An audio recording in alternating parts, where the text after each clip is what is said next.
இந்த உலகத்திலேயே அதிக தோல்விகளை கண்ட ஒரு நிகழ்வுனா அது காதல் தான். ஏன் காதல்னு சொல்றேன்னா, ஏன்னா ஒரு உண்மையான காதல் தோல்விக்கு வெறுமனே ஒரு காரணம் பத்தாது. அவ்வளவு ஏன், இந்த யூனிவர்ஸ் இட்செல்ஃப் அதோட எஃபர்ட்டை போட்டா மட்டும்தான் அந்த காதல் தோல்வி அடையும். அப்படி ஒரு காதல் தோல்வியை தான் நம்ம இந்த கதையில பார்க்க போறோம்.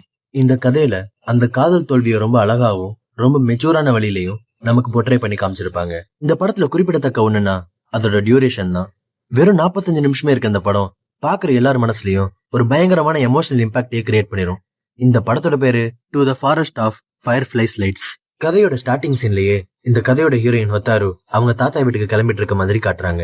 அப்போ ஹொத்தாருவோட அம்மா, எல்லா பொருளையும் எடுத்துக்கிட்டியா? எதையும் மறக்கலையே?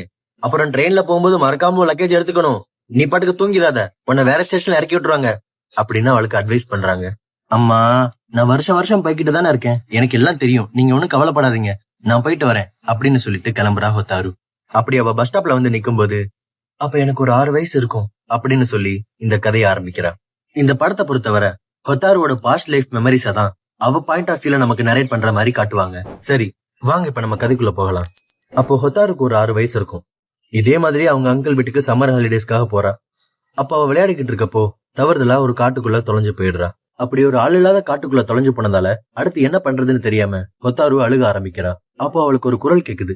ஹே குட்டி பொண்ணு, எதுக்கு அழுதுகிட்டு இருக்க? உனக்கு என்னாச்சு? அந்த குரலை கேட்ட உடனே நம்ம ஹொத்தாரு எந்திரிச்சு பாக்குறா. அந்த குரல் ஒரு மரத்துக்கு பின்னாடி இருந்து ஒரு மாஸ்க் போட்ட முகத்துல இருந்துதான் வருதுங்கிறத பார்த்த உடனே, ஆஹா, ஒரு ஆள் இருக்காங்க, கண்டிப்பா என்ன காப்பாத்திடுவாங்க, இங்க இருந்து வெளியே கூட்டிட்டு போயிருவாங்க அப்படின்னு சொல்லிட்டு ஒரு ஆர்வத்தோட அந்த பர்சன் பக்கத்துல போறான். அப்படி அவ போறப்ப அவன் டக்குன்னு விலகிடுறான். அவளும் பொத்துன்னு கீழே விழுந்துடுறா. அப்போ அவன், இரு, நீ ஹியூமன் சைல்டா? சொல்லு. ஆமா. நீ ஒரு ஹியூமன் சைல்டா இருந்தா நீ என்ன தொடக்கூடாது, நீ தொட்டா நான் மறைஞ்சு போயிருவேன் அப்படின்னு அந்த மாஸ்க் போட்ட பர்சன் சொல்றான். அப்ப நீங்க ஹியூமன் கிடையாதா? ஹியூமன் இல்லனா நீங்க என்ன ஸ்பிரிட்டா அப்படின்னு ஆர்வமா கேக்குறா. அதுக்கு அந்த மாஸ்க் போட்ட பர்சன் ஒண்ணுமே சொல்லாம அமைதியா நிக்கிறான். ஹொத்தாருவும் ஃபியூ செகண்ட்ஸ் அவனை அமைதியா பாத்துக்கிட்டு இருந்தா. திடீர்னு விளையாட்டுத்தனமா அவனை தொடறதுக்கு ட்ரை பண்ண ஆரம்பிக்கிறா.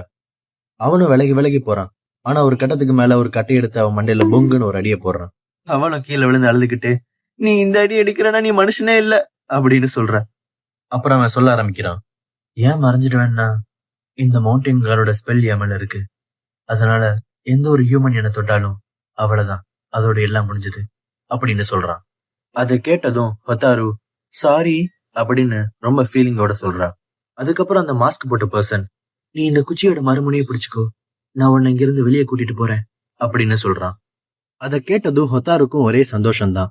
திரும்பவும் அவன் சொன்னதை மறந்துட்டு அவன் கிட்ட போக ட்ரை பண்றா. பொங்குன்னு இன்னொரு அடி. ஓ சாரி நான் மறந்துட்டேன் அப்படின்னு சொல்லிட்டு வழியில மண்டையை தேய்ச்சிக்கிட்டே ஹொத்தாரு போறா. அப்புறம் அவங்க 2 பேரும் அந்த குச்சியை பிடிச்சுக்கிட்டே வெளியே போயிடுறாங்க. இது என்னமோ நம்ம டேட்டுக்கு போற மாதிரி இருக்கு அப்படின்னு குழந்தைத்தனமா சொல்றா. அப்போ அந்த மாஸ்க் போட்ட பர்சன் நம்ம ஹொத்தாருவை பத்திரமா காட்டுக்கு வெளியே கொண்டுட்டு போய் விட்டுறான். அப்போ ஹொத்தாரு, நீங்க எப்பயுமே இங்கதான் இருப்பீங்களா? நாளைக்கு இங்க வந்து உங்களை நான் பாக்கலாமா அப்படின்னு கேக்குறா. அதுக்கு அந்த மாஸ்க் போட்ட பர்சன், இங்க நீ வரக்கூடாது, இது மவுண்டைன் காடும் ஸ்பிரிட்ஸும் வாழ்ற இடம், நீ இங்க வந்தன்னா உன்னால உன்னோட பாதையை கண்டுபிடிக்க முடியாம எப்பயுமே நீ இங்க தொலைஞ்சு போற மாதிரி ஆயிரும், இததான் அந்த கிராமத்து மக்கள் உன்கிட்ட சொல்லியிருப்பாங்க அப்படின்னு அவன் கேட்ட உடனே அங்க ஒரு சின்ன காத்தடிக்குது. இத கேட்டதும், என்னோட பேரு டெக்கஹாவா ஹொத்தாரு, உங்க பேர் என்ன அப்படின்னு கேக்குறா. அந்த மாஸ்க் போட்ட பையன் ரொம்ப அமைதியாவே நிக்கிறான். ஒரு மாதிரி பலத்த காத்து அடிக்குது. அந்த காத்துக்கு மத்தியிலையும் நம்ம ஹொத்தாரு பயப்படாம, நாளைக்கும் நான் வருவேன், நான் என்னோட தேங்க்ஃபுல் பிரசன்ட் எடுத்துட்டு நான் நாளைக்கு வரத்தான் போறேன் அப்படின்னு சொல்லிட்டு கிளம்புறா. அப்படி அவ போகும்போது பின்னாடி இருந்து ஒரு சத்தம் கேக்குது. கின், என் பேரு கின். கின்னுங்கிற அந்த மாஸ்க் போட்ட டீனேஜர் யாருன்னா இவர் தான் நம்ம கதையோட ஹீரோ. இது முடிஞ்சதும் நெக்ஸ்ட் சீன்ல ஹொத்தாரு அவ வீட்டுக்கு நடந்து வரா. அப்ப அவளோட அங்கிள், நீ எங்கதான் போன, உன்னை எங்கெல்லாம் தேடுறது அப்படின்னு சொல்லி நங்கன்னு ஒரு கொட்டு வைக்கிறாரு. வச்ச கொட்டுல நம்ம ஹொத்தாரு அழுதுகிட்டு அகைன் அவ அங்கிள் கிட்டயே போறா. அப்புறம் ஹொத்தாரு அவங்க அங்கிள் கிட்ட, அங்கிள், அந்த காட்டுல ஸ்பிரிட்ஸ் எல்லாம் இருக்குன்னு சொல்றாங்களே, அதெல்லாம் உண்மைதானா அப்படின்னு கேக்குறா. ஸ்பிரிட்ஸா? அத பத்தி தெரிஞ்சுக்கதான் நாங்க எல்லாம் சின்ன வயசுல அந்த மலைக்கு போய் பார்த்தோம். ஆனா எங்க கண்ணுக்கு எதுவும், குறிப்பா என் கண்ணுக்கு அப்படி எதுவும் தெரியல. ஆனா என்னால அங்க ஏதோ ஒண்ணு இருக்குங்கிறத மட்டும் ஃபீல் பண்ண முடிஞ்சது. அப்புறம் சம்மர் டைம்ல ராத்திரி நேரத்துல எல்லாம் காட்டுக்குள்ள ஏதோ ஃபெஸ்டிவல் செலிப்ரேட் பண்ற சத்தம் கேட்கும்னு சொல்லுவாங்க.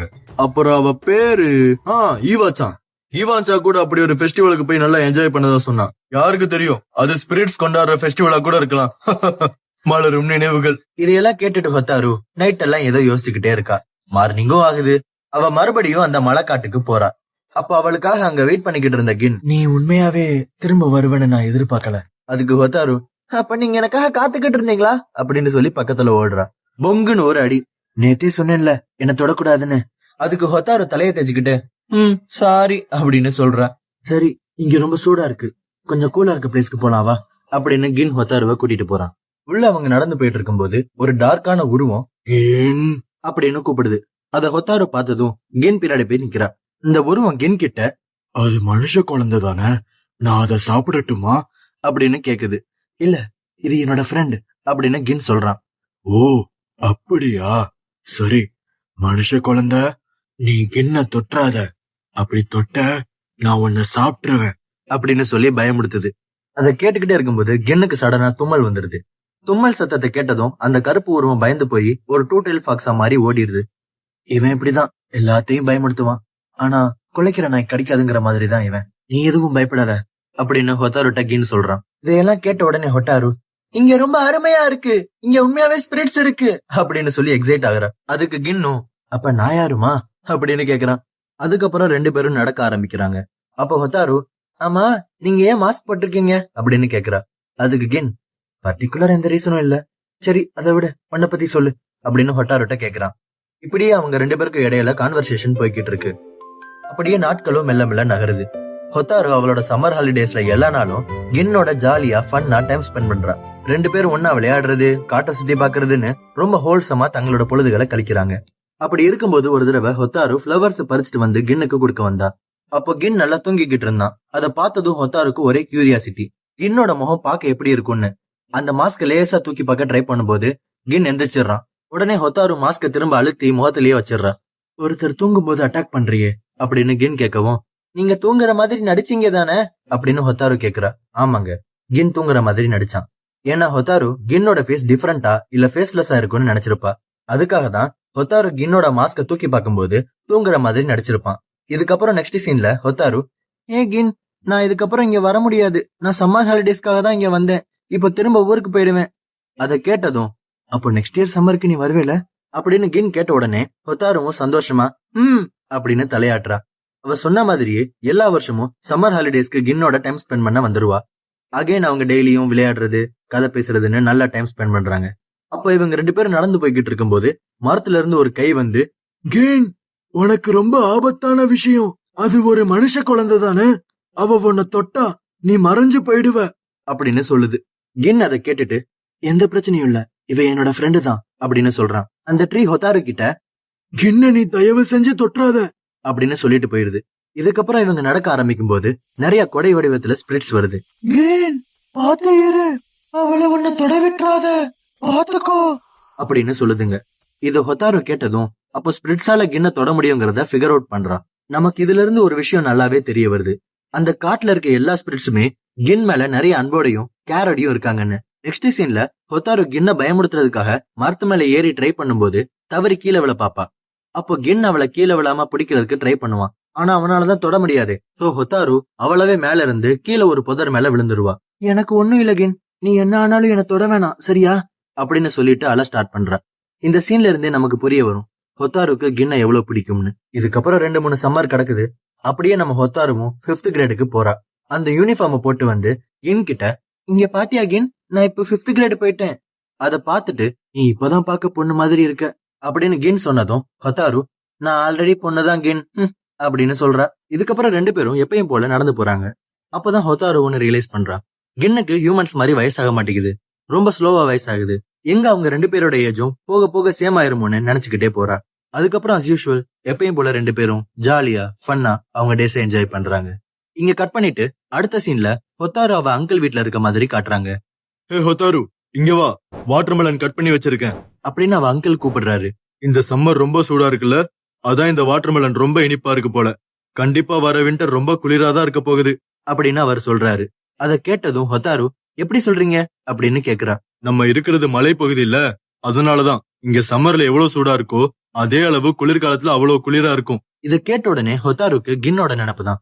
உடனே ஒரு ஸ்கார்ஃப் எடுத்துட்டு போய், இதை இந்த வின்டருக்கு யூஸ் பண்ணிக்கோ ஓகே அப்படின்னு சொல்லிட்டு கொடுத்துட்டு வரா. இதுக்கு அடுத்த சீன்ல ஹொத்தாரு அவளோட ஊர் ஸ்கூல்ல இருக்க மாதிரி காட்டுறாங்க. ஜன்னல் வழியா ஜோன் அவுட் ஆயிட்டு எதையோ யோசிச்சுக்கிட்டு இருக்கா. நெக்ஸ்ட் அவளோட வீட்ல டின்னர் சீன். அப்ப அவளோட சாப்பாட சாப்பிடாம பாதிலேயே எந்திரிச்சு போறா. ஏதோ ஒரு யோசனையிலேயே இருக்கா. இந்த இடத்துல இருந்து கின் மேல அவ கொஞ்சம் கொஞ்சமா காதல்ல விழுந்துகிட்டு இருக்கான்னு நமக்கு புரிய வரும். அண்ட் தென் அடுத்த சம்மர் வருது. நம்ம குட்டி பொண்ணு ஹொத்தாரு இப்ப ஹை ஸ்கூல் பெரிய பொண்ணா வளர்ந்துட்டா. அவளோட புது யூனிஃபார்ம கின்ட்ட காட்டவும், ஓ இதுதான் அவனோட புது யூனிஃபார்மா அப்படின்னு பாக்குறான். அங்க கட் பண்ணா நெக்ஸ்ட் சீன்ல கின்னும் ஹொத்தாருவும் உட்காந்து பேசிக்கிட்டு இருக்காங்க. இன்னும் 3 வருஷம் தான். அடுத்து நான் கிராஜுவேட் ஆன அப்புறம் இந்த ஊர்லயே ஒரு நல்ல வேலையில சேர்ந்துட்டு வசந்த காலம், கோடை காலம், குளிர்காலம்னு எல்லா நாளும் உன் கூட இருக்கலாம்ல அப்படின்னு கின்ட்ட சொல்றா. இந்த இடத்துல நீங்க கவனிச்சீங்கன்னா ஹொத்தாரு அவளோட காதல ரொம்ப ரொம்ப அழகான ஒரு முறையில அதே சமயத்துல ரொம்ப தெளிவாகவும் கின்ட்ட கன்ஃபெஸ் பண்றா. அதை கேட்டதும் கின், இவ்வளவு நாளா நான் என்ன பத்தி சொல்லாதத இப்ப சொல்றேன் அப்படின்னு சொல்றான். நான் ஒன்னும் ஸ்பிரிட் இல்ல, அதே மாதிரி நான் ஒன்னும் ஹியூமனும் இல்ல. நான் குழந்தையா இருக்கும்போது என்னை இந்த காட்டுல கை விட்டுட்டு போயிட்டாங்க. நான் அப்பவே இறந்திருந்திருக்கணும். ஆனா அந்த மவுண்டைன் காட் என் மேல அவரோட ஸ்பெல்ல போட்டு என்ன உயிர் வாழ வச்சாரு. மேஜிக்கால ஆன இந்த பாடி ரியல் ஹியூமனை டச் பண்ணா உடனே வேனிஷ் ஆயிடும். அதனாலதான் நான் இங்க ஸ்பிரிட்ஸோட ஸ்பிரிட்ஸா வாழ்றேன். இது எல்லாத்தையும் கேட்டுட்டு ஹொத்தாரு, பரவாயில்ல கின், நம்மள எப்படியும் இந்த காலம் பிரிச்சிரும். ஆனா அதுவரை நம்ம பிரியாம எவ்வளவு நாள் சேர்ந்து இருப்போமோ அவ்வளவு நாள் சந்தோஷமா சேர்ந்தே இருப்போம் அப்படின்னு சொல்றா. இந்த இடத்துலதான் நம்ம கின்னும் ஹொத்தாரு மேல காதல விழுறான். இப்போதான் நமக்கும் இந்த காதலோட மெச்சூரிட்டி லெவல் எந்த அளவுக்கு இருக்குன்னு புரிய வரும். அண்ட் இங்கதான் நமக்கு இன்னொன்னும் புரிய வரும், ஏன் கின் எப்பயும் மாஸ்க் போட்டுக்கிட்டே இருக்கான்னு. ஏன்னா கின்னை சுத்தியும் இருக்கிறது அந்த மவுண்டைன் காடோட ஸ்பிரிட்ஸ் தான். கின் என்னதான் கிட்டத்தட்ட ஒரு ஸ்பிரிட்னாலும் அவனோட உருவம் அந்த ஸ்பிரிட்ஸ் மாதிரி கிடையாது. சோ சின்ன வயசுல இருந்து நாம மட்டும் ஏன் தனியா தெரிகிறோம்னு ஒரு இன்செக்யூரிட்டியால அந்த ஸ்பிரிட்ஸ் கூட ஃபிட்டின் ஆக தான் மாஸ்க் அவன் எப்பயுமே போட்டிருக்கான். அண்ட் ஹொத்தாரு மாதிரி வேற மனுஷங்க வந்தாலும் கின் மாஸ்க் போட்டு மிஸ்டீரியஸா இருக்கிறதால அவனை ஹியூமன் நினைச்சு தொட மாட்டாங்க. இதனாலதான் கின் எப்பயுமே மாஸ்கோடயே இருக்கான். அடுத்த சீன்ல, ஸ்பிரிட் ஃபெஸ்டிவலா? இல்ல, இது ஸ்பிரிட்ஸ்க்கான கோடைக்கால திருவிழா. நீ சின்ன வயசா இருக்கும்போது நீ பயந்துருவன்னு தான் உன்னை இங்க கூப்பிடல. ஆனா இப்போ எனக்கு உன் கூட சேர்ந்து இந்த ஃபெஸ்டிவலுக்கு போகணும்னு தோணுது. நீ வரியா? கின் அப்படி கேட்டதும், கண்டிப்பா வரேன் அப்படின்னு உடனே ஓகே சொல்றா ஹொத்தாரு. அப்போ ஒரு 8 o'clock வந்துரு, நம்ம எப்பயுமே மீட் பண்ற பிளேஸ்னு சொல்றான். அதுக்கு ஹொத்தாரு, ஸ்பிரிட்ஸ்க்கான ஃபெஸ்டிவல்னா எப்படின்னு இழுக்கிறா. நீ ஒண்ணு கவலைப்படாத, நான் உன்னை பாத்துக்கிறேன் ஹொத்தாரு அப்படின்னு கின் சொன்னதை கேட்டதும், அப்ப ஓகே அப்படின்னு ஹாப்பியா சொல்றா ஹொத்தாரு. அடுத்து ஃபெஸ்டிவல் சீன்ல அங்க எல்லாரும் பார்க்க மனுஷங்க மாதிரியே இருக்கிறத பார்த்துட்டு ஹொத்தாரு, எல்லாரும் மனுஷங்க மாதிரி ஒரு மாதிரி தான் இருக்காங்க போல அப்படின்னு சொல்றா. அதை கேட்டுட்டு, இந்த ஃபெஸ்டிவலை ஹியூமன்ஸ் மாதிரி மிமிக் பண்ணணும், அதான். அப்புறம் அப்பப்ப ரியல் ஹியூமன்ஸும் இதுல மிக்ஸ்அப் ஆவாங்க அப்படின்னு சொல்றான். நம்ம ஸ்டார்டிங்ல ஹொத்தாரு அங்கிளோட ஃப்ரெண்டு ஈவாச்சான் போனதா சொன்னாங்களே, அது இங்கதான். இதுதான் நமக்கு முன்னாடியே ரெஃபரன்ஸா சொல்லியிருக்காங்க. அண்ட் தென் கின் ஒரு துணியை எடுத்துட்டு, இதை நம்ம கையில கட்டிப்போம், அப்போதான் நம்ம கூட்டத்துல தொலையாம இருப்போம் அப்படின்னு ஹொத்தாரு கையில கட்டி விடுறான். அதை கட்டுறப்போ, இது என்னமோ நம்ம டேட்டுக்கு போற மாதிரி இருக்கே அப்படின்னு சொல்றான். அதுக்கு கின், இதுவும் டேட்டு தான் அப்படின்னு சொல்றான். இதை கேட்ட உடனே ஹொத்தாருக்கு லைட்டா பிளஷ் ஆகுது. பிகாஸ் ஸ்டோரியோட ஸ்டார்டிங்லயே இந்த கான்வோ மென்ஷன் ஆயிருக்கும். இதுக்கப்புறம் அவங்க 2 பேரும் அந்த ஃபெஸ்டிவல்ல எல்லாத்தையும் ட்ரை பண்றாங்க, சுத்தி பாக்குறாங்க. அவங்க வாழ்க்கையோட ரொம்ப சந்தோஷமான மெமரிஸை சேகரிக்கிறாங்க. ஒரு வழியா ஃபெஸ்டிவல் எல்லாம் முடிஞ்சதுக்கு அப்புறம் ஹொத்தாருவும் கின்னும் தனியா ஒரு வாக் வராங்க. அப்போ கின், ஹொத்தாரு, என்னால இனிமே சம்மர் வர வரைக்கும் வெயிட் பண்ண முடியாது.